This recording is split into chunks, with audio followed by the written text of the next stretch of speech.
কেটে দেবেন যাতে পানিটা গাছের গোড়ায় না দাঁড়ায়। একটু উঁচু করে মাটি তারপরে গাছটা লাগাবেন যাতে পানিটা না দাঁড়ায়। এতে করে পানি দাঁড়ালে শিকড় পচে যেতে পারে। মূল শিকড়, গাছের মূল শিকড় কখনো কাটবেন না, যেটার উপরে গাছ দাঁড়িয়ে থাকে। গাছের মূল শিকড় কাটা গেলে গাছ মারা যাওয়ার সম্ভাবনা বেশি থাকে, বিশেষ করে চারা মারা যাওয়ার সম্ভাবনা বেশি থাকে। এবার আসেন গাছ কীভাবে লাগাবেন, কোথায় লাগাবেন।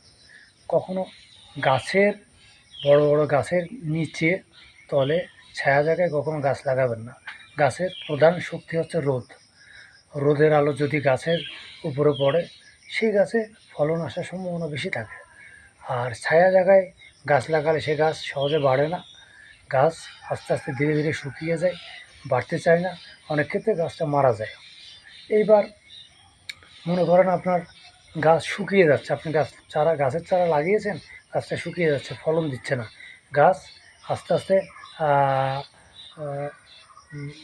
চেহারা নষ্ট হয়ে যাচ্ছে। এর কী কারণ?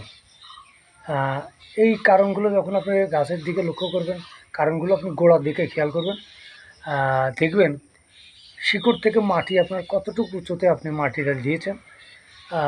সেক্ষেত্রে আপনি যে শিকড়, গাছের যে মূল শিকড়, ওই শিকড় থেকে 100 পরিমাণ আপনি মাটি দিতে পারেন। তাতে করে আপনার গাছের শিকড়গুলো সতেজ থাকবে, শিকড় বাড়তে থাকবে। সেক্ষেত্রে গাছে ফলন দেওয়ার সম্ভাবনা বেশি, গাছ মোটা হওয়ার সম্ভাবনা বেশি, গাছের শক্তিশালী হওয়ার সম্ভাবনা বেশি।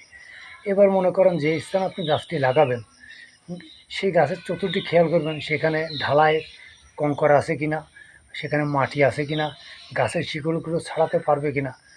যদি সেক্ষেত্রে যদি সেই ধরনের কোনো সমস্যা থাকে, সেখানে যদি ইটের কুয়া থাকে, মাটি না থাকে, সেক্ষেত্রে গাছ বাড়বে না, গাছের শক্তি আস্তে আস্তে কমতে থাকবে। এবং যদি সেই গাছের ফল হয়, সেই গাছের ফলগুলো ছোটো হতে থাকবে, চিকন হতে থাকবে, শুকিয়ে যেতে থাকবে, ফলন থাকবে কম।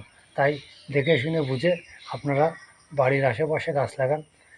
কোন কোন গাছের নিচে গাছ লাগাবেন না, চারা লাগাবেন না, যা এই সমস্ত গাছের নিচে আপনি যদি চারা লাগান, গাছগুলো অতি শীঘ্রই মারা যাওয়ার সম্ভাবনা বেশি থাকে।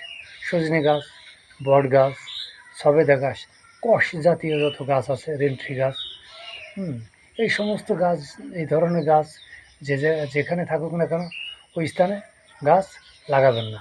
তাতে করে গাছ মরে যাওয়ার সম্ভাবনা বেশি থাকে, বিশেষ করে চারা মরে যাওয়ার সম্ভাবনা বেশি থাকে। সবাইকে ধন্যবাদ, ভালো থাকবেন, সুস্থ থাকবেন।